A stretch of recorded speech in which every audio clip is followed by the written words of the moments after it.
Okay, we're going to be talking about particular solutions today to indefinite integrals. So that's why we're uncovering this idea of this plus c. So what we were talking about last week is the concept of this plus c, which is our constant of integration.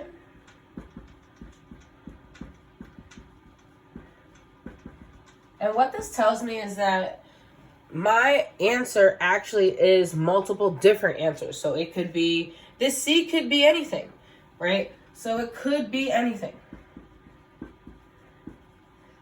It could be plus 1,000, which will put it all the way up here. Okay, it could be negative 1,000, which will put the function all the way down here. It could be 0, it could be 6, it could be negative 3, it can be 2, right? So what we end up getting is this family of functions of answers. We get this family of function of answers. We don't know what the C is. The only time that we know what the C is if we have what we call an initial condition. So for example, if I give you something like this, big F of 2 is equal to 5.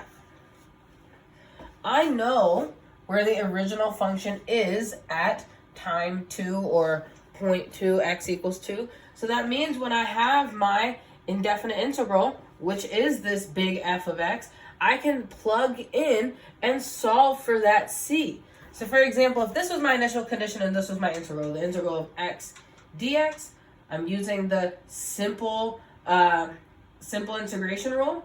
I'm adding 1, so I get 2, and then I'm putting this exponent over 1. Okay, so I have 1 over 2. When I take this derivative, I get just x plus 0, so it works. Just wanted to make sure you guys knew that it works. So if I have 1/2 x squared plus c, okay, and I know that this is equal to 5 when f is equal to 2. Okay, well, x is equal to 2. So I have 1/2 2 squared plus c is equal to 5. This is 4. Half of 4 is 2. 2 plus c is equal to 5. I know that c is equal, that's e. I know that c is equal to 3. Okay, I know that it's equal to 3. So it's probably this purple line right here. Okay, that seems like fairly reasonable for it to be 3. Okay.